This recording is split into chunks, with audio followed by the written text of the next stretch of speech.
কোনে ধেমালি কৰিছে আপোনাক কেতিয়া মই কৰবাত কৈছো নেকি মই ধেমালি কৰিছো বুলি চিৰি লগাৰ উদ্দেশ্য কি চিৰি লগাই আপুনি অপমান কৰিছে কাৰণ অপমান মুছলমান চিৰি মানে কি ব্যক্তিসকলৰ নামৰ আগত কেতিয়াও চিৰি নলগায় হিন্দুসকলেহে লিখা চিৰি আছে লগায় গতিকে আপুনি ক'ত কিয় লিখা চিৰি লগাব ক'ত আপুনি লিখা আছে এই ভেদাভেদ কিয় আনিছে যে চিৰি মুছলমানে নলগাই হিন্দুৱে লগাব আপোনালোকে দেখোন আকৌ খুব ডায়লগ মাৰি থাকে আমি হিন্দু মুছলমান এক আমি হিন্দু মুছলমান এক এতিয়া আপুনি আকৌ কৈ আছে মুছলমানে নলগাই হিন্দুৱে চিৰি লগাই এইটো ক'ত লিখা আছে কোনটো সংবিধানত লিখা আছে কোনো কথা নাই না সংবিধানৰ কিহৰ ইয়াৰ কথা কোনো কথাই নাহে সংবিধান কোৰাণ চোৰাণ আপুনি এইবিলাক কৈ আছে কিয় চিৰি আপুনি কিয় লগালে সেইটো কওকচোন আগত আপোনালোকে ভাবি আছে শ্ৰী ৰামৰ লগত লগাই শ্ৰী কৃষ্ণৰ লগত লগাই গতিকে আমি হজৰত মহম্মদৰ লগত লগাব নোৱাৰিম এইবোৰ হৈছে মানুহৰ মানসিকতা এইবোৰ হৈছে আমাৰ মাজৰ বেমাৰ শ্ৰী শব্দৰ অৰ্থ আমি নাজানোৱে শ্ৰী শব্দৰ অৰ্থই হৈছে সন্মান ৰিসপেক্ট শ্ৰদ্ধা ভক্তি ডাঙৰ মানুহৰ নামৰ সন্মুখত লগোৱা হয় যেনেকে হজৰত মহম্মদ বুলি কোৱা হয় হজৰত শব্দৰ অৰ্থ আপুনি জানেনে হজৰত শব্দৰ অৰ্থ আৰু শ্ৰী দুটা একেই বস্তু হয় ঠিক আছে তেতিয়াহলে চিৰি লগোৱাৰ কি প্ৰয়োজন আছে হৰজত খিনি ৰাখিলেই হ'ল হজৰত হজৰত আৰবী শব্দ হয় আপুনি চব কথাত আৰবী লৈ গেলে আমি অসমত আছো অসমীয়া ভাষা কৈ আছো ন আৰবী ভাষা যেতিয়া আপুনি কব আৰবী যেতিয়া কথা পাতিব নহয় তেতিয়া হজৰত লগাব হাজৰাতান নবী সাল্লাল্লাহু তাআলা ওয়াসাল্লাম হাজৰাতান নবী বুলি কব তেতিয়া বুজি পাইছে কি হজৰত মহম্মদ তেতিয়াহলে কেলে কৈ আছে ঠিক আছে তেতিয়াহলে হিন্দু ধৰ্মাৱলম্বী যিসকল আছে তেওঁলোকে হৰজত কৃষ্ণ বুলি নলগাই কিয় কোনোবাই নলগাই সেইটো তেওঁলোকক প্ৰশ্ন কৰক আপুনি সেইটোতো মই বাধা দিয়া নাই আপুনি লগাবলৈ আপুনি কাৰণে আপুনি কৰক আপুনিওতো তেওঁলোকক প্ৰশ্ন কৰিব পাৰে আপোনাক দেখিলো সত্যৰঞ্জনৰ শুনক লগত আপোনাৰ খুবেই তেওঁলোকক ভাল এটা সম্পৰ্ক হৈছে আপুনি সত্যৰঞ্জনক কওক যে আপোনালোকে হৰজত কৃষ্ণ এনেকৈ লগাই দিয়ক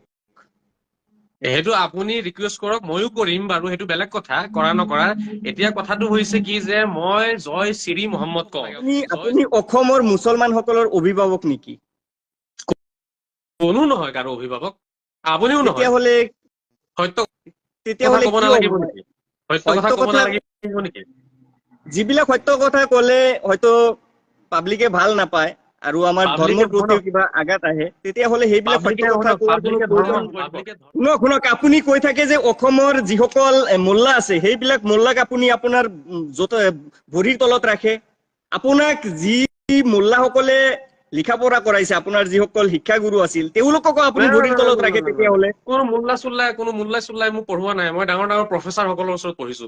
ডাঙৰ ডাঙৰ বৈজ্ঞানিক ডাঙৰ ডাঙৰ বিশেষজ্ঞ ডাঙৰ ডাঙৰ স্পেচিয়েলিষ্ট ডাঙৰ ডাঙৰ গৱেষকৰ ওচৰত পঢ়িছো মোল্লা কি পঢ়াব মোল্লাই জানে কি মোল্লা মানে হৈছে এটা মূৰ্খ দুনিয়াত যথা মূৰ্খ এইবিলাকক মই ভৰি তলত ৰাখো আপুনি অসমত লিখা পঢ়া কৰা নাছিলে নেকি নাই মই অসমত লিখা পঢ়া কৰা নাইকিয়া ক্লাছ 1 2 3 মই এইবোৰ অসমত পঢ়া নাইকিয়া আপুনি পঢ়াই নাই মই যদি টোটেল আমি প্ৰমাণ কৰিব পাৰো মই যদি আমি টোটেল অসমৰ প্ৰমাণ বাহিৰত কৰিব পঢ়িছো হয় অসমৰ নেকি বাহিৰত পঢ়িছো তেতিয়াহলে আৰু আপোনাৰ অসমৰ বিষয়ে কি জ্ঞান আছে অসমৰ কলা সংস্কৃতিৰ প্ৰতি আপোনাৰ কি ধাৰণা আছে পঢ়িলে শুনক আপুনি একোৱে নাজানে এইবোৰ যুক্তিত নপৰে এইবোৰ কথা আপুনি খালি ইমানখিনি কওক আপুনি জয় শ্ৰী মহম্মদ কব নে নাই আজিৰ পৰা এইটো কওক নাই মই নকওঁ কিয় নকয় কাৰণটো কওক আপুনি নাই প্ৰয়োজন বোধ নকৰো জয় শ্ৰী মহম্মদ কৰাৰ প্ৰয়োজন নাই কাৰণ আপুনি সন্মান জনাব নিবিচাৰে আপুনি সন্মান জনাব নিবিচাৰে নবীজিক হৰজত মহম্মদ বুলি আৰবীত সন্মান জনাম আৰবীত কেলে সন্মান জনায় আপুনি আৰবীত কেলে সন্মান জনায় আৰবীতে জনাম আৰবী আপুনি আপুনি আমাৰ অসমীয়া নহয় কোৰাণখন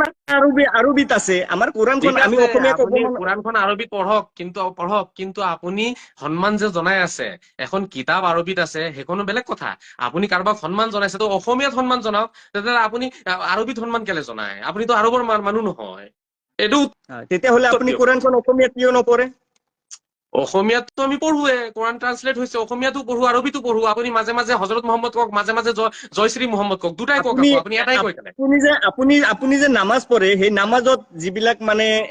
দোৱা কব লাগে সেইবিলাক আপুনি অসমীয়াত কয় নেকি আৰে শুনক এটা কথা কওঁ আপুনি এতিয়া কাৰোবাক সম্বোধন কৰা কাৰোবাক মাতাক লৈ নামাজৰ লগত লগাই দি আছে নামাজ এটা টোটেলি বেলেগ বস্তু সেইটো উপাসনা নহয় এবাদত হয় সেইটো প্ৰাৰ্থনা হয় নামাজটো সেইটোৰ লগত আপুনি এই কাৰোবাক কেনেকে মাতিম নামাতিম সেইটো কেলে লগাই আছে নাই নামাজৰ নীতি নিয়ম বেলেগ আমাৰ নবী চাহাবক আমাৰ নবী সাহাবৰ নাম লোৱাও আমাৰ ইবাদত হয়। আপুনি কি কথা ঠিকে কৈছে? আছে, কোনোবাই হজৰত মহম্মদ কলে ন অবজেকশ্যন, ক'ব পাৰিব আপুনি হজৰত মহম্মদো কওক,